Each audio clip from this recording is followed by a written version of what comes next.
So you guys were I'm hearing a lot of you guys just wanted a theme song shortened, so here we go. This girl reviews movies, games, and books. Sometimes she plays them.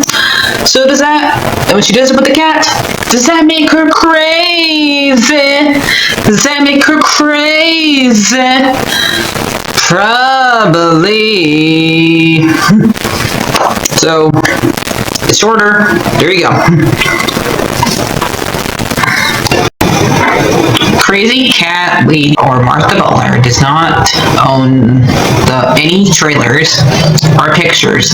I use them under fair educational for and entertainment purpose. It's like it's all they did. Well, those years ago. See? No, I don't want to do any more of it. So, today we got a good episode of Skeleton Crew. I guess this one aired on Christmas Eve, so I could have watched this one yesterday, but I did not know. I didn't know I thought aired, so it's fine. I would not be able to add this episode with plus the Adrenaline Valley and What If, so I'll just combine this one, What If, with it. Let's first start with talk about Skeleton Crew. And Skeleton Crew was really good. I did like this episode. It had a lot of references to, every time I watch this, I keep on seeing glimpses of Treasure Island. And I read it a long time ago. It is very similar to that book. So, especially this episode, since we find out that Jack's name in this episode is called Silver. Pretty close to Silver. So, yeah.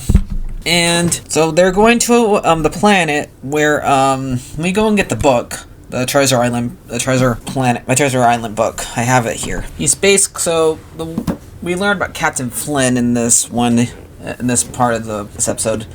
Basically, the Captain Flynn. Now, do you remember? You read Treasure Island or watch Treasure Planet? Basically, Captain Flynn is the character who makes the treasure that Long John Silver is after and Jim Hawkins is after. That's basically who, and they go to this planet and also at the very beginning of this episode we'd see the parents trying to get past the droids in order to go and find their kids. So they had to find a code to get past the barrier so they can find their kids. So we got to see Neil's mom, I think, Wen's dad, and Fern's mom teaming up together to get past their droids. You see a little bit of traces of each of them and their parents. Mostly the dad does show a little bit of wins by trying to trick the droid by grabbing one of what Neil's mom gave him, which was weapon, I think, to hack the code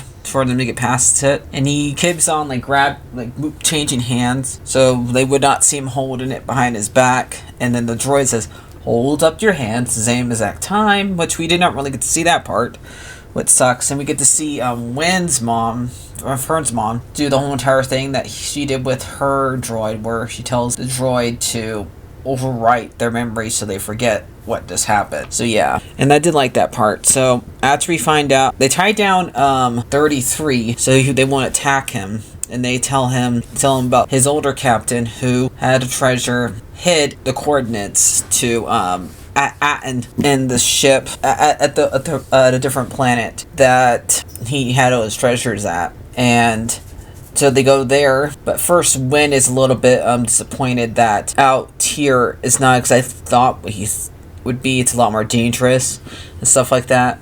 And he kind of Jack, I'm still gonna call him Jack, walks over to him and tells him you need to forget about his families, because he reveals to Jack that his mom's dead.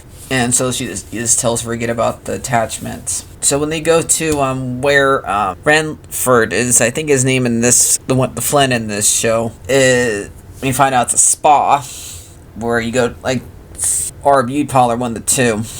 And they can't have any adults there, so the children had to dress up as little joke. I think they look more like those the ones from the first movie of the very first when we see on I forget what those are called. They look more a little bit like those Jawas creatures. That's what they remind me of when they dress up. And they had to split up. They had to use the last bit of their public credits in order to get through to their room, and then 3-3 signs a symbol of his old captain. We find another bounty hunter that's looking for Jack that calls him by a different name, and so she tells his crew, the crew that mutinied him where he's at, and they're coming to get him in this episode. And so they have to race against time against them, so they don't get caught by the people who are there, who own the planet, and his old crew. They find the symbol to Renfield's stuff.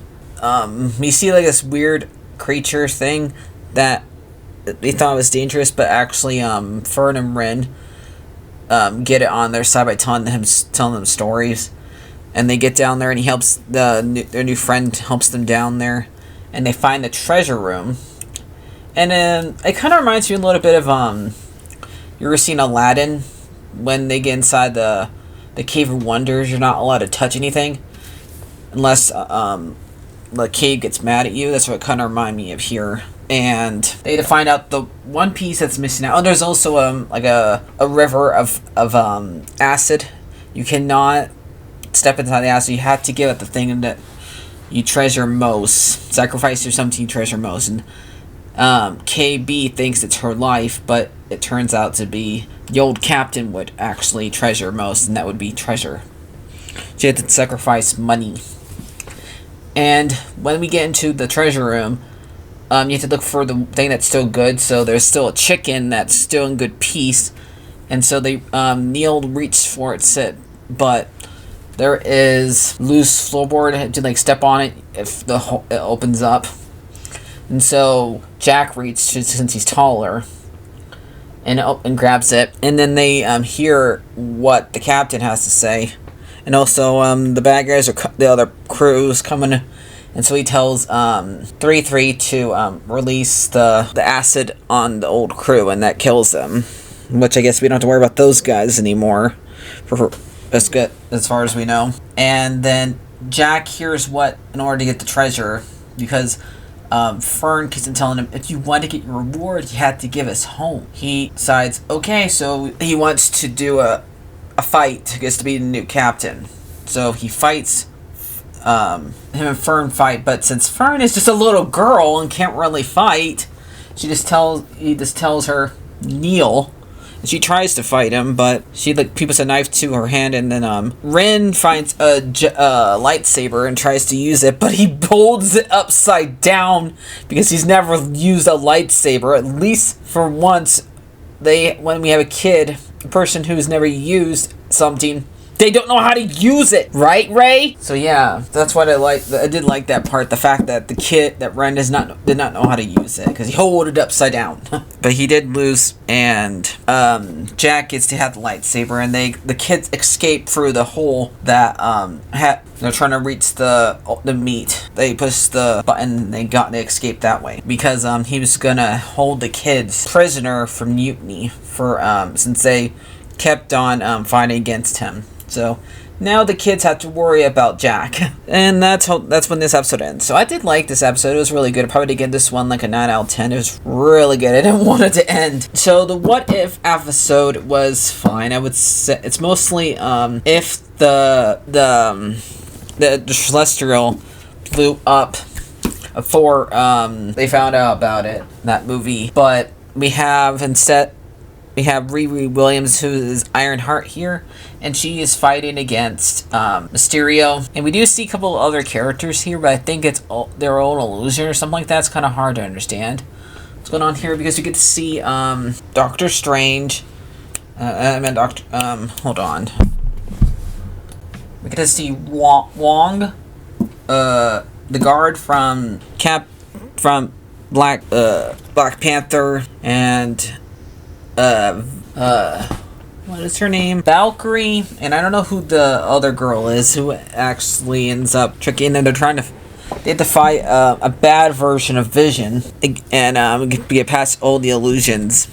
And we see they had their headquarters on the Titanic, and they end up being beaten by Vision, but we don't ever get to find out, because like at the very end we find out about it, and she finds out that Ray Williams is the only one that survives after she puts on the Vision costume and suit and goes after Mysterio, and she almost loses the Vision's suit to Mysterio when she finds out the truth that all her friends are dead. But she was about to lose when the Watcher finally interferes again and helps get her to fight back, even though she did lose all she was fighting for. And since he interfered again, his bosses are going to get mad and are going to keep an eye on him. So what is this? Way too much happened in this kind of episode. I'd probably give this one like a 6 out of 10. So I'll see you guys later. Like, favorite, and subscribe, and bye-bye.